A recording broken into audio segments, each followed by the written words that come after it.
Hello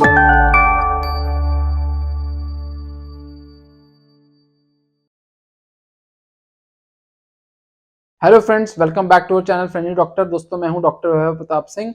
मैं एक radiologist हूं और मेरे इस चैनल का मिशन है आप लोगों को हेल्दी रखना, स्वस्थ रखना। और इसी कड़ी में मैं एक बहुत ही इंटरेस्टिंग टॉपिक लेके आया हूं आज।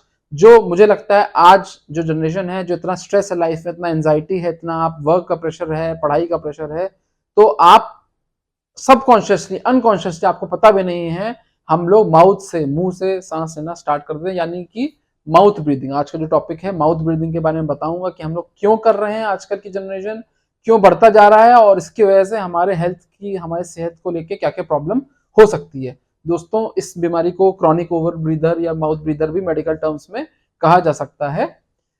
तो दोस्तों, बहुत पहले, मतलब बहुत पुरानी बात है, जब ये फर्स्ट टाइम जॉर्ज कैटलिन ने आइडेंटिफाई किया था और उन्होंने किताब लिखी थी जिसका टाइटल था shut your mouth and save your life. जी हाँ, कि आप जो मुंह से सांस ले रहे हैं वो बंद करें। इतना महत्वपूर्ण इन्होंने इस किताब में लिखा हुआ है, आप ये किताब पढ़ भी सकते हैं, कि आपकी जिंदगी पूरी बदल जाएगी अगर आप मुंह से सांस लेना बंद कर देंगे। और जी हाँ, ये कोई बहुत ज्यादा अतिशयोक्ति नहीं है, बहुत गलत बात नहीं है, बिल्कुल सही बोल रहे हैं। और मेरा इस वीडियो को पूरा देखिएगा तो मैं आपको वन बाय वन समझाऊंगा कि इन्होंने इस किताब में ऐसा क्यों बोला था।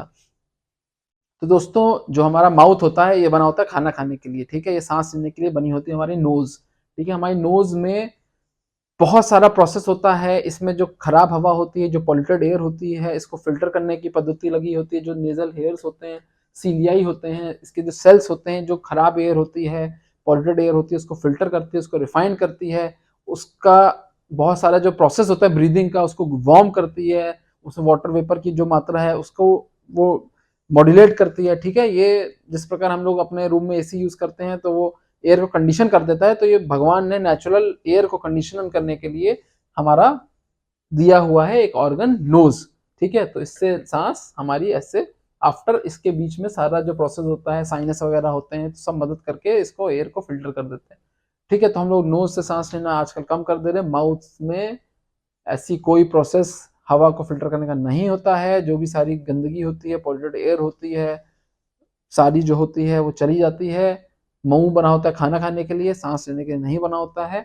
तो आजकल ये प्रॉब्लम क्यों बढ़ रही है, ठीक है। सबसे पहले हम लोग बात करेंगे क्या क्या, मतलब कैसे पता चलेगा कि आप मुंह से सांस लेते हैं, आप माउथ ब्रीदर हैं, आप नोज ब्रीदर नहीं है, कैसे पता चलेगा। तो सबसे पहले तो जो लोग खर्राटे भरते हैं वो यूजुअली माउथ ब्रीदर होते हैं, उनकी नोज कहीं ना कहीं ब्लॉक होती है, ठीक है। आपका मुंह बार बार सूखा हो जाता है तो भी आप, एक इनडायरेक्ट इशारा है कि आप मुंह से सांस ले रहे हैं। आपको कैविटी जो होती है, दांतों में जो कैविटी बन जाती है, केरीज हो जाता है, तो वो बहुत कॉमन है। अगर आप मुंह से सांस ले रहे होंगे तो जो बैड एयर है वो आपके दांतों को इन्फेक्ट कर देगी, केरीज बन जाएगी आपके दांतों में। आपका जो मुंह से बहुत लोग होते हैं बदबू आ रही होती है, ये भी एक इशारा होता है कि कहीं ना कहीं हो सकता है आप मुंह से सांस ले रहे हो। आपकी आवाज में परिवर्तन आ जाएगा, आपकी आवाज में खराश रहेगी।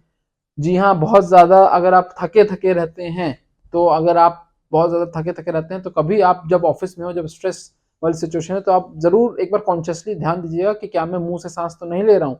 जी हाँ, ये हमको एक्टिविटी रेगुलर करते रहने चाहिए कि क्या मैं मुंह से सांस तो नहीं ले रहा हूँ। तो आपको खुद रियलाइज होगा कि आप कितना फ्रीक्वेंटली, कितना ज्यादा समय आप मुंह से सांस लेना स्टार्ट कर दिया है आपने।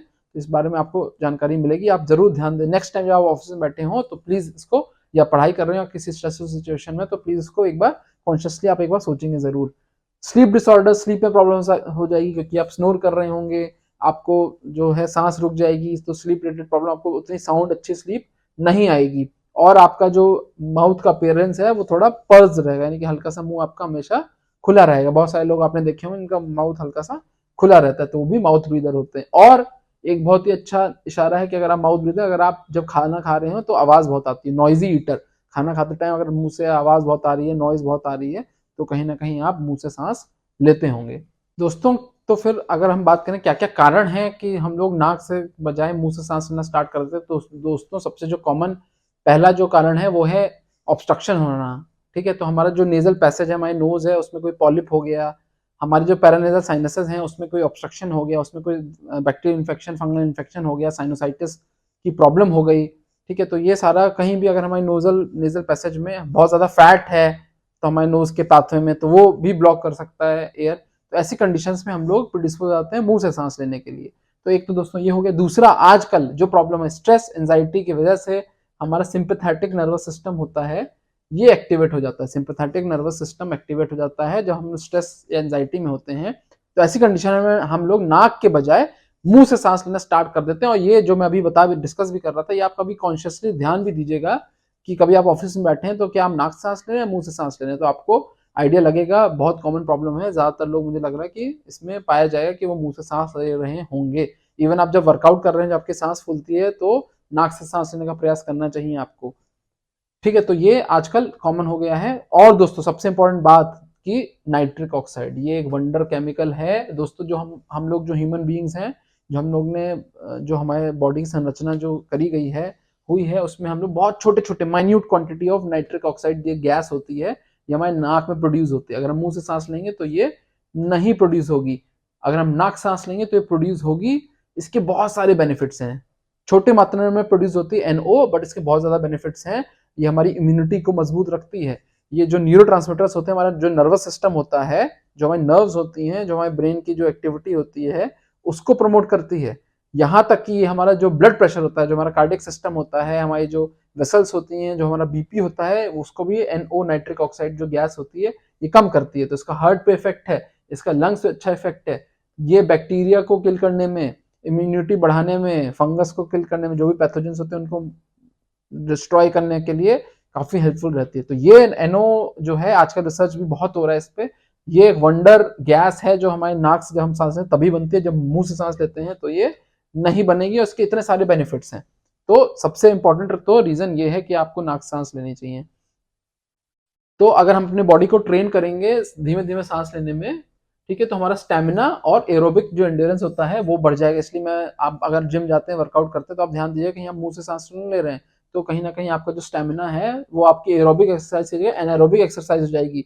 आपको बॉडी को हो सकता है वो इतना हेल्पफुल ना करे वो वाला वर्कआउट। अगर आप नाक सांस ले रहे होंगे तो आप, एक तो स्टेमिना बढ़ जाएगा, आप ज्यादा वेट्स उठा सकेंगे, ज्यादा अच्छे से वर्कआउट कर सकेंगे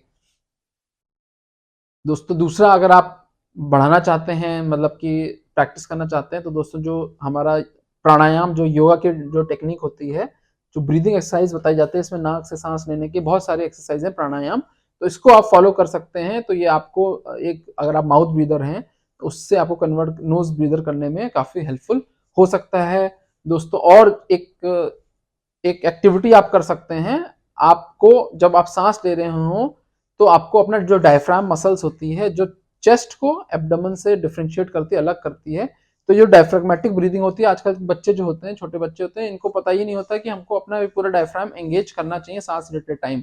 तो ये डायफ्राम एंगेज करने के लिए बहुत सारी एक्सरसाइजेस आती हैं, तो वो आप कर सकते हैं। डायफ्रागमेटिक ब्रीदिंग इज गुड, ये अच्छी होती है। इसको अगर हमको पता करना है कि हम डायफ्राम पूरा एंगेज कर रहे हैं कि नहीं कर रहे हैं, तो हम एक हाथ अपना छाती पे रखें, एक हाथ हम अपना छाती में रखें और गहरी सांस लें, सांस अंदर लें और सांस छोड़ें। तो अगर हमारा हाथ ये है ऊपर नहीं उठ रहा है, यूजुअली नहीं उठेगा, तो ये नॉर्मल है, ठीक है। और दूसरा हाथ एक बार फिर पेट पे रख के ट्राई करें, गहरी सांस लें पेट पे रख के। तो ये जो आपका हाथ है, जब आप सांस भरेंगे तो ये बाहर आएगा, ये अप एंड डाउन मूव करेगा। जब आप सांस गहरी लेंगे और छोड़ेंगे तो ये जो हैंड है, अगर आपका मूव कर रहा है तो आप डायफ्राम एंगेज कर रहे हैं, जो कि अच्छी बात है। अगर यह आपका हाथ मूव नहीं कर रहा है तो आप डायफ्राम एंगेज नहीं कर रहे हैं, which is not good for your, which is bad for your health. तो ये आप एक्टिविटी अभी कर सकते हैं, करके देख सकते हैं। तो डायफ्राम को एंगेज करना बहुत महत्वपूर्ण है, बहुत इंपॉर्टेंट है, ठीक है। तो ये देखिए, जैसे आप इनहेल हवा सांस भरी है तो आपको बेली आउट आनी चाहिए। अगर आपने हाथ रखा होगा, हाथ आपका बाहर निकलेगा, और जब आप सांस छोड़ेंगे तो बेली आपके अंदर जाएगी, हाथ आपका अंदर जाएगा।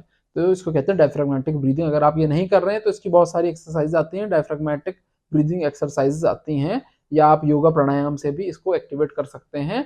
तो हो सकता है फिर आपकी जो माउथ की ब्रीदिंग है वो आदत चली जाए, आप नाक सांस लेना स्टार्ट कर दें। ठीक है दोस्तों, तो इतना महत्वपूर्ण है नाक से सांस लेना, हमारे हेल्थ के लिए बहुत ही इंपॉर्टेंट है। और हम लोग आजकल अपने, मैं बार बार कहता हूँ, लंग्स को बचा के रखना है, क्योंकि कोविड जैसी बीमारी हम लोग देख चुके हैं, जहाँ पे हमारे जो फेफड़ों का जो लंग्स का रोल है वो बहुत इंपॉर्टेंट हो गया है। और बहुत इसकी वजह से हमारे बहुत सारे लोगों के जो लंग्स हैं, फेफड़े हैं, जो स्कार्ड हो गए हैं, फाइब्रोसिस हो गए हैं, जिनको फ्यूचर में जाके प्रॉब्लम हो सकती है ब्रीदिंग की। तो हम लोग ये अभी से, अब अगर 30, 35, 40 की एज में ये सारी हेल्दी एक्टिविटी अगर हम लोग स्टार्ट कर देंगे तो हमको आगे जाके प्रॉब्लम नहीं होगी। फ्रेंड्स, अगर ये वीडियो पसंद आया, अगर आप भी किसी नॉइजी ईटर को जानते हैं या कोई भी ऐसा व्यक्ति जो आपको लगता है इसके लिप्स पर्स्ड रहते हैं, जो मुँह से सांस ले रहा होता है, तो ये वीडियो उसके साथ ज़रूर शेयर करें। हो सकता है उसकी हेल्थ पे ये बहुत एक पॉजिटिव इम्पैक्ट ला पाए, हो सकता है उसकी जो लाइफ एक्सपेक्टेंसी है, जो उसके लाइफ का जीने का ढंग हो सकता है सुधर जाए। तो प्लीज़ मेरे इस वीडियो को ऐसे लोगों को में ज़रूर शेयर करिए, अपने व्हाट्सएप ग्रुप में डालिए। अगर वीडियो पसंद आए तो लाइक करें, मेरे चैनल को सब्सक्राइब करें। Thank you friends, stay healthy, stay happy.